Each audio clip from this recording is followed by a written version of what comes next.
Hey, Zach, thank you for joining me today to talk about the challenges a FinOps practitioner has in moving into a new organization. Can you talk me through the level of FinOps maturity in your organization when on your first day there? What was the situation when you joined? Hi, Mike. Thank you for inviting me to this conversation. So once I start at the company, the company was already launched Cloudability, but it doesn't do anything in cloud in FinOps. So they have just a tool and the API to the Azure environment, but they do nothing in FinOps. So I established the bottom of FinOps there. Excellent. Seems unusual that you would have the Cloudability tool and yet not be doing any FinOps. So what was the Cloudability tool being used for when you arrived? So the first step, that was not used for anything, just for the visualization of the costs. It's just an API to the Azure costs, and that's all. So at the company, thinking to involve FinOps people who can move that and make it more practical. Okay, so who was looking at the Cloudability data before you arrived? Who was looking at the costs and presumably taking action based on those costs? Before I came, the one who looks in Cloudability was the manager, and he take no actions. Nothing was done, just the visibility, just he's saying just the cost. Is that the finance manager or the engineering manager? Which manager? The cloud migration or cloud adoption program manager. Right. Okay. So the cloud adoption manager had Cloudability. It was using it to look at the costs, the Azure costs. Is it Yeah, there just was Azure? Azure cost, yes. Right. But he wasn't taking any action on No, those costs. no any actions for 2 or 3 months, and then I came in the playing role and then established FinOps. And after that, another colleague joined the team, and we do that together. Okay.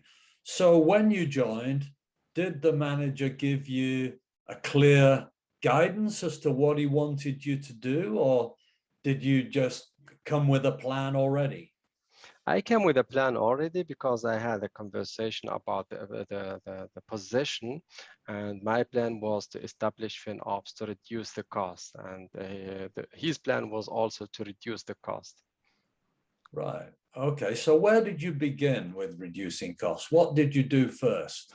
No, I start first with the cost allocation. So analyze the views in Cloudability, create some new views and start allocate the costs, and then take actions and go to the product owners during the sprint and go with them or give them a small onboarding session in Cloudability and show them how the costs are divided and how the costs are and which cost they have, and then analyze with them their subscriptions and resources and see where we can make some cost saving potentials. Okay. So Cloudability was already set up to Yeah, allocate costs to different products. right. Was it also set up to allocate costs to different engineering teams? No engineering team. So I start giving the onboarding sessions in Cloudability, add new users to Cloudability. And at first level, there were just teams or products. And for each product, there were a product owner who were responsible for those costs. And he has to take actions with the engineers. Right. So at this stage, when you joined, each product area had its own account. Yeah. Is that the way it was structured? Yes, that was the way it was structured. So each product has his view, and they can log into this view and analyze the cost in Cloudability dashboard. And also Okay. say the recommendations. We set up alerts, we set up anomalies, and after that we start migrating also the cube costs or Kubernetes costs in Cloudability. So we build an API to the Kubernetes costs. Okay. So a lot of FinOps professionals in moving to an organization like that would probably start thinking about tagging or labeling We resources. Was that something you considered? Yeah, there was firstly cloudability team. They start making tags in cloudability, and the product they were already tagged. But we also bring a tagging strategy based on the FinOps Foundation recommendations, which you can see in the FinOps website, and based off that, and also some communications or recommendations in Slack channel, and we start make a new tagging strategy. And we adopt also this tagging to the subscriptions level. We were tagging in the subscription level. Right. And did you ask engineers to assist in the tagging strategy?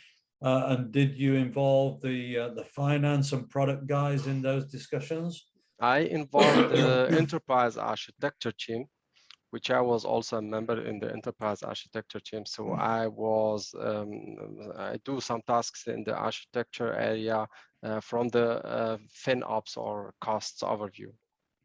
So they were also involved in the tagging strategy. Right. And how does your tagging strategy, how is it today? Are you happy with it? Is it in good shape? For Or is now there we are more happy. to do? We are happy with it, but in the Kubernetes, we are not happy with that. So we are thinking to make a new strategy for Kubernetes costs. So when you look back in your 6 months in the organization, what do you think is your biggest challenge in moving FinOps forward? My biggest challenge is to explain the procurement team the cloud billing, how it works, and the anatomy of cloud billing, automate the right sizing recommendation, Kubernetes cost allocation, the cost allocation in general. I think those are the challenges which we are facing now. Do you see that as a communication challenge between you and the guys in finance and procurement? I see the challenge with the procurement and finance team, and also with the product owners team. So I see also there a challenge because they are proud about what they're delivering and they need more performance. They don't care about the costs, and there we have some let's say conflict. Right. Do you think the product owners, pardon me, do you think the product owners and the finance and procurement teams would benefit from having more education in FinOps? And is that something you're focused on? Indeed. So we give also onboarding sessions in FinOps for those teams. Yeah, and right. Now they more understand the billing in FinOps or cloud billing, and they are also more engaged now in FinOps. So also the POs, they start self-analyzing the logs, the sentient logs, for example, and they bring also results with. Right. Okay, so looking forward, let's say to the next 6 months or the next 12 months, what do you think your priorities are going to be? What do you want to achieve in that time? So to get a recurring process in FinOps, so that the finance or procurement team and the PO team start to think recurring in the recurring process to go through the inform, operate, and optimize phases. So that's, I think, the challenge, and also the Kubernetes costs. They are our big challenge for now.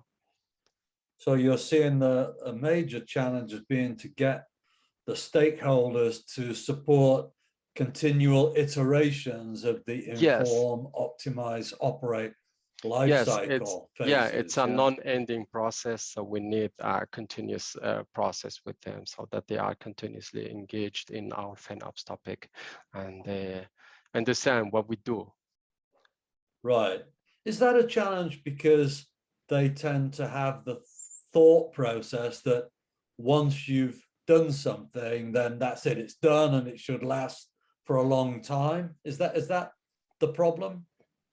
I think this is the problem, or more than that. For example, for the procurement team, most of them, they don't know what's the keywords of cloud, what's the cloud. I think companies should start with a fundamental or a foundation cloud tutorial or training for the procurement team, and then let them understand firstly what cloud is and what's about is cloud. And then next step is to understand the cloud billing, just the basics, and then move into the FinOps. So the FinOps Foundation is planning to launch training programs for finance people and for executives and for product owners next year. Do you think those training courses would be useful to your organization? I think so, indeed. Indeed, they will be useful. Great stuff. Zach, that's great. Thank you for talking to me today. I really appreciate it. I hope you go and have a great day now. Thank you too. Have a great day. Thanks.